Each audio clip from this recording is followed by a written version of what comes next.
Yeah. Oh. And we're live. Here we are, episode 3, Smashing Security, 12th of January 2017. I'm joined by my good buddies, Vanja, Svajcer, and Carole, Theriault. Hi, guys. How you doing? Hi, Graham. Good. Can I just...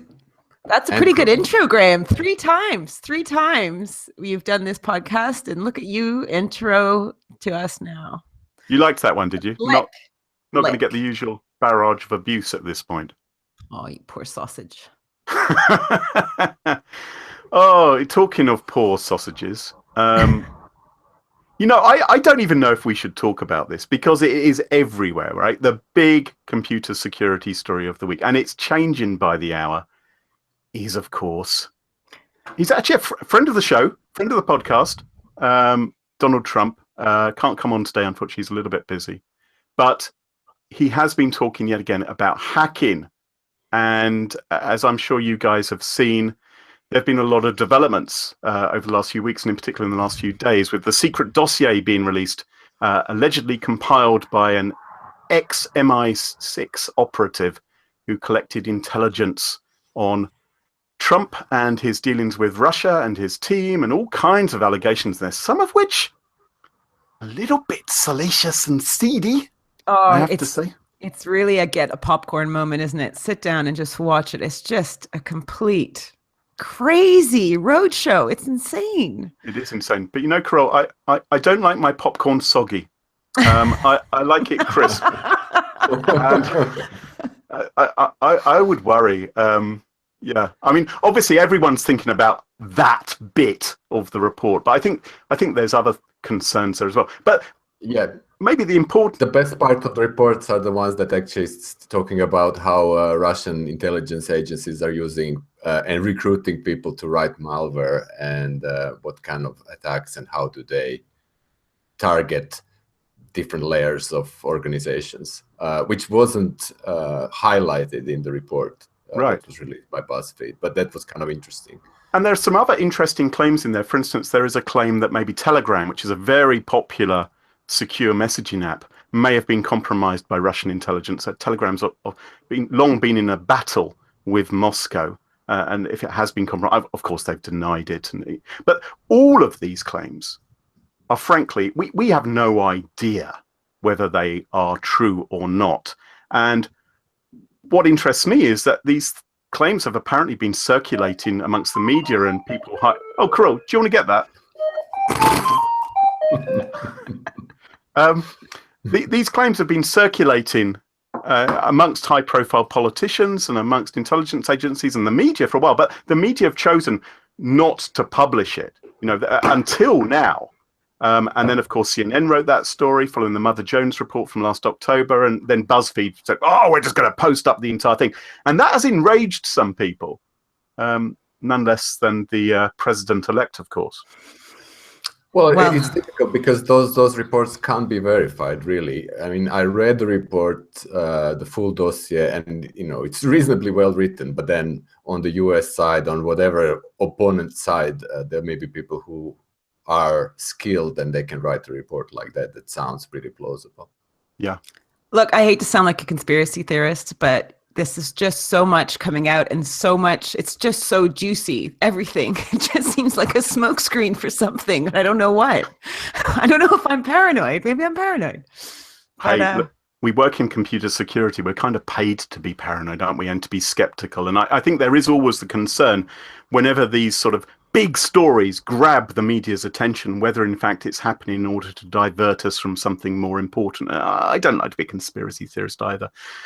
I guess we just have to wait and see, because if even a tiny proportion of these allegations are true or have some merit, then that's something which surely the US intelligence services will be investigating as a matter, with real priority, because they'll want to get to the bottom of it and make sure that the incoming government isn't compromised in some fashion. Yeah, I'm fairly sure they are investigating it right now, because it's too serious if it proves to be. Yeah, but it's great. It's great that you're going to be president in 10 days, and you're fighting with your intelligence community, you're fighting with the Russians, and you're fighting with the press.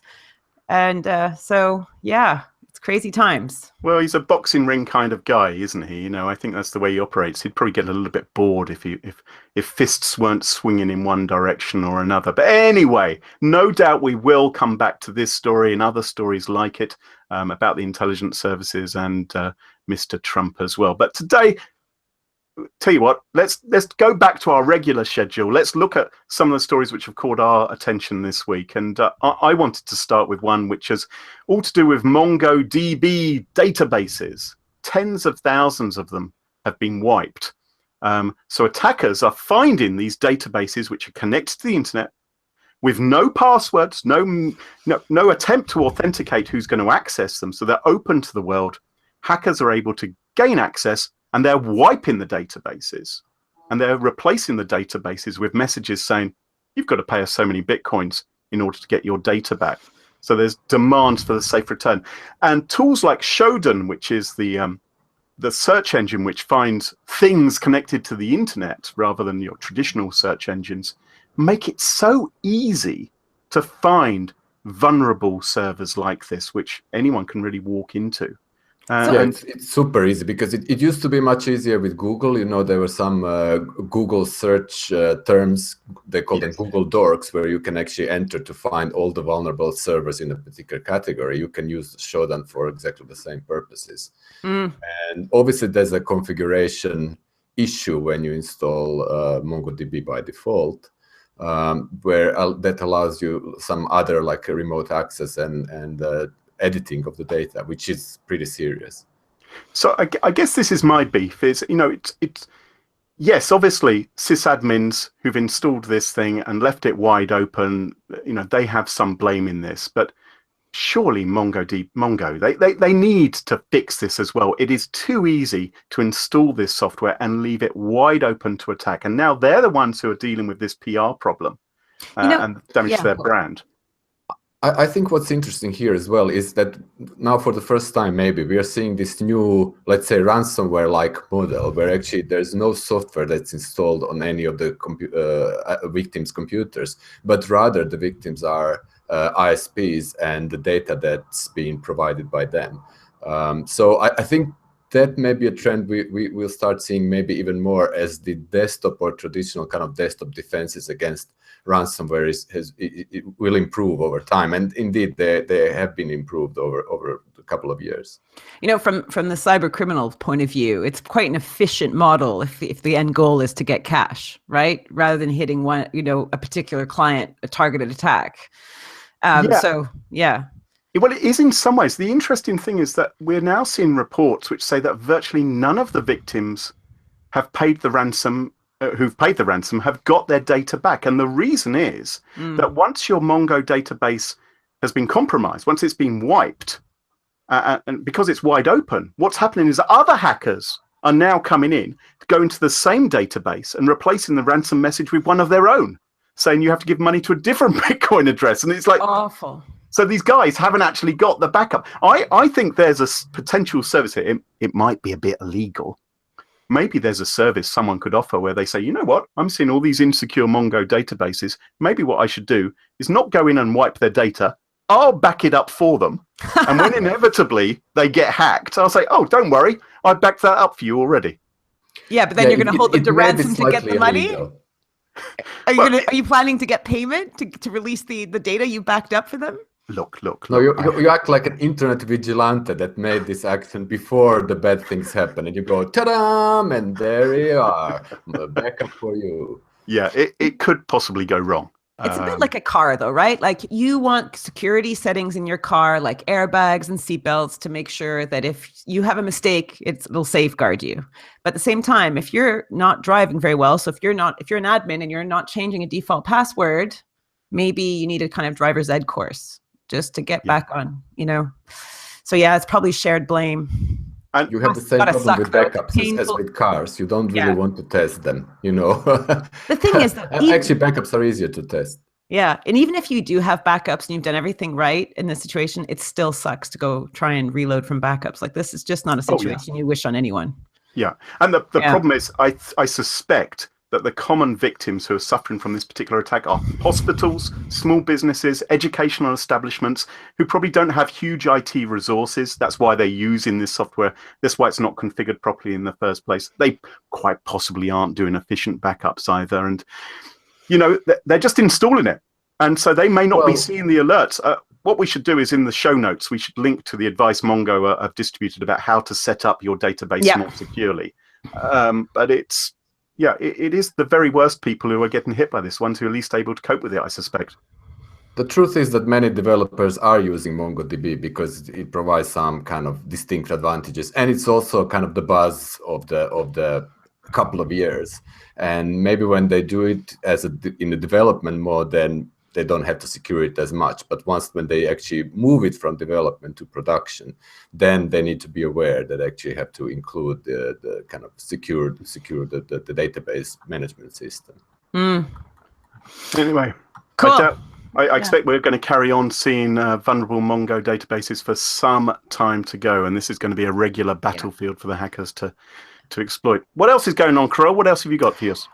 Well, so I saw this story in the Daily Beast originally, and it's quite unusual and I thought quite interesting, really. So this is about ex-members of Microsoft's online safety team suing Microsoft for neglect. Now, they both have been diagnosed. There's two guys. So I have their names. I'll get them in a second. So these two guys have both been diagnosed with post-traumatic stress disorder, so PTSD, because their jobs involved looking at all kinds of horrible images day in, day out. So so we're talking, child abuse, we're talking violent porn, we're talking murders, we're talking lots of gruesome, horrible things. And we all know what some things exist on the corners of the internet and we dare not go. Well, these people basically had to look at this and stuff all the time. So it just got me thinking, because Vanja obviously used to work in the lab. So what's that like, looking at, having to look at these awful images? Like, I mean, this is the first time I've ever heard of a desk job leading to PTSD. And maybe it's happened before. Well, I remember that we had to sign an addendum to our contract that will say, well, what you're going to see may be pretty kind of gruesome in some cases. Yeah. I mean, what we did is when we would receive like a number of emails and we would look at the URLs, the ones that were not automatically classified as spam. Right. And occasionally you would see really pretty horrible things. And I can imagine the guys from the online safety team in Microsoft would have that multiplied, the kind of the intensity of what they were seeing. So it is pretty tough. It's a tough work environment. And I do kind of. So you didn't get training. You didn't get any real training beforehand before you did this, because I imagine, because it all grew and we needed people to do that, we never really thought about the impact that looking at these images all the time. I think first we started looking at that, and then I guess there was we realized the need when some people started to complain that we have to acknowledge that we kind of agree that as a part of our job we will have to see some of those kind of pretty awful stuff. Because I don't know, I would have assumed training would be something you'd really want to get someone prepared to see all this stuff. I wouldn't want to do it. And according to these two guys, sorry, Graham, go ahead. I was just going to say, how prepared can you ever be, really? I mean, okay, but if you're going to be a cop, for example, right? If you choose to be a cop, you know that you're going to get yourself in altercations with people that may be violent. You're aware of that. And according to these guys, so it's Henry Soto and Greg Blower, or Blower. I don't know how to say his last name. According to these two, they didn't ask for these jobs, right? They were kind of they found themselves in these roles. It wasn't roles that they had kind of mentally prepared for and wanted to do. And I don't know. What usually happens is the people from technical support, because they know how to deal with those requests, they don't know how to handle requests. Maybe they're moved to, let's say, promoted to a better role, and they think, oh, how cool, this is like an online safety division, while in fact this is a pretty tough job. Well, it is a tough job because, I mean, many of us have experienced horrible jobs and we don't like to take the work home with us, right? But there is something, an imagery and so forth, which may haunt you for months, if not years, potentially some of the things which you could see. And I would imagine as it accumulates over the years and the more things which you get to see, it begins to have an impact. So maybe companies like Microsoft need to make sure that they are doing enough to protect their workforce. How do you address this issue? You have to kind of rotate people. Yeah. When's the point when you say, well, now this is a kind of a critical point where you actually have to start thinking about allowing these guys to stop working in this position? Yeah, but you know what? 2 things on that. This is not a job that many people, I think, could do for any long-term, time. So if you've got people that are complaining or expressing difficulty at doing this job, I think a company needs to take it seriously. This is pretty heavy stuff. Anyway, it's going to be interesting to see what happens, because obviously Microsoft are saying that they did have support for them. So there's arguments on whether that support extended enough or really dealt with the issues that they were facing. But I think what I really wanted to say is, for all those people out there who actually do this, who look at these images every day to try and make the internet a bit safer and to try to get it out of, so that I don't have to look at it, I just want to say high five. It's got to be a hard job. Yeah. And, well done to everybody at the online safety and all the online safety teams of all the companies. Really. Right, exactly. It's a hard job. I remember people in my old jobs having a lot of trouble doing this, and I'm not surprised that people are suffering from it. I'm just not sure if computers and technology is ever going to get smart enough to do that reliably for us, or whether we're always going to require some sort of human element to determine. Well, a lot of it is automated, and they only see those exceptions ones, which they are unable to classify immediately, but still there's going to be a number of those every day. You must remember, though, in the early days, I used to kind of have accidental, I don't know, maybe I type a URL in wrong, but I would get some pretty incredible things in front. I would see that would just pop up on my screen. Maybe it was pop-ups. It seems a lot safer now, but maybe it's because we have so much layers of security on my system. I remember you used to say it was accidental, certainly. Yeah. Oh my. Well, Vanja, your turn, Vanja. Yeah, thanks for that depressing story, Carole. No, yeah. So we have a little bit more kind of, I guess, lighter subject to finish with, and it's all around again privacy of Internet of Things. There was a news that a little girl in San Diego managed to order a dollhouse using her Amazon Echo device.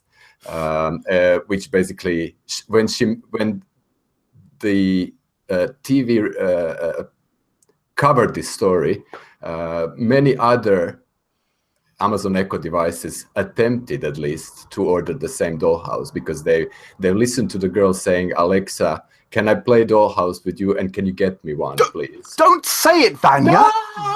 You've just said it, for goodness sake. You've mentioned Voldemort's name. Sorry, Graham. I know. Yeah, but not just me. It's all the tens of people who are listening to this as well. They potentially could have one too. You know what I think? I think it's, what if your partner's name is actually Alexa? What are you meant to do? One of my good friends is named Alexa. I should ask her. Yeah, I should get her a device and see how horrible that goes.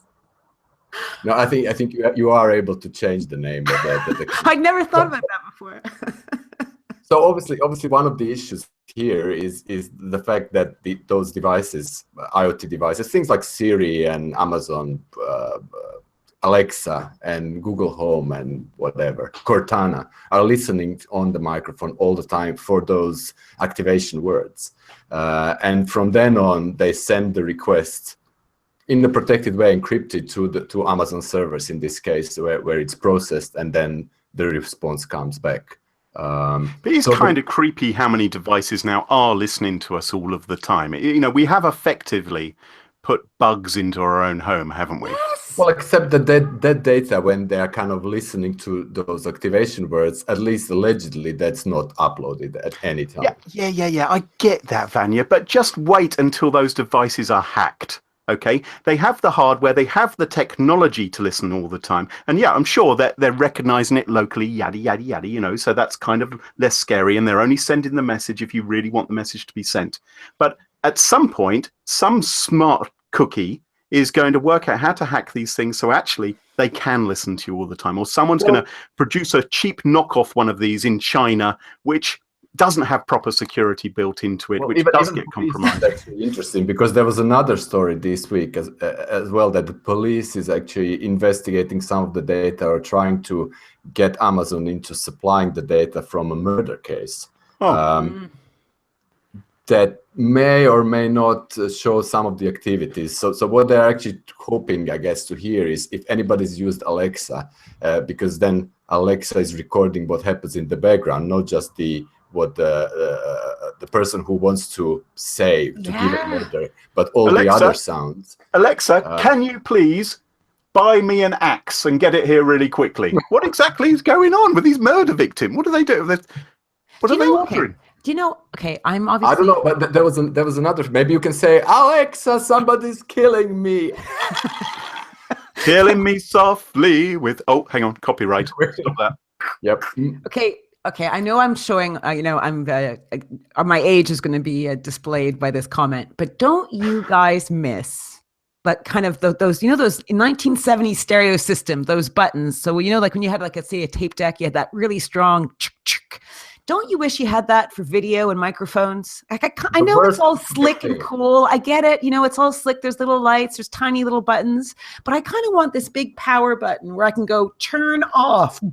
Yeah, and power it all. You always had to press pause and record, maybe even play at the same time. So 2 to 3 buttons. And I hated it because I had to record some radio songs. Obviously, you record from radio. Well, what else? Where do you get your music from? I know, but on my sometimes I would just miss it. There's 4 microphones on this, or at least 3, right? Bro, you are such a hipster. Really, seriously. There you are. You just want everything to be analog. Although, actually, I kind of agree with you. I kind of miss that as well. And it was a bit of an analog experience trying to get this Google Hangout to work today, I have to say, because we had to press so many buttons to try and activate it. It was a bit like play and record at the same time, go ka-chunk on it. Mm-hmm. But so if you do have what are they called? Echo device, an Amazon Echo. If you have some device which is running Alexa, the thing is that things like purchases are enabled by default, voice purchasing. Yep. So it might be you may want to turn that off, or you may want to have your own. Oh no! Change her name to a secret name. It's almost like a fairy tale that none of the kids or anyone knows. Only you know, so only you can do the purchases. It have to be someone like Rapunzel or something. Or you can do what Amazon is suggesting, is to set up a pin on purchases. Yeah, yes, that's probably better. No, well, is it? Because that will happen is they'll be saying on the TV or in the podcasts, and excuse me for saying this. Yeah, exactly. Alexa, 1, 2, 3, 4. Then everyone's going to have the same bloody password, aren't they? What a pain. Okay, well, look, that cheered us up anyway. So we're now on episode 3, and we've had some feedback on the last episode as well. Thanks to everyone who gives us the feedback. We really appreciate it. Yeah, we do.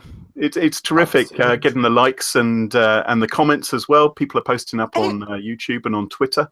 Yeah, see, Graham loves all the likes, but if you guys have feedback, that's what we want. We want to make this as good as we can with some effort, but not. We want to keep it as really natural as we can. Not too much effort. Yes.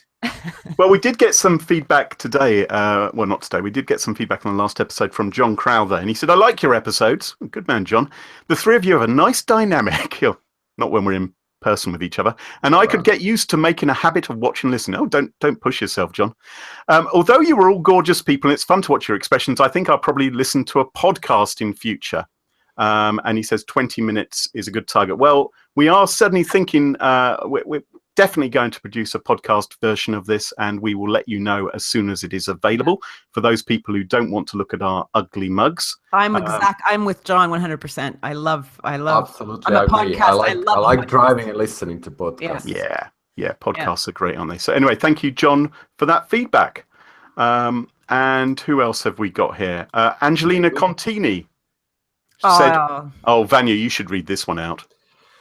I wrote Vanja's story. This is really fun. Keep it up, guys. Well, thank you, Angelina, for voting for my story. I don't even remember what the story was. But, no, I'm not sure. Howitzers. It was about Ukrainian howitzers.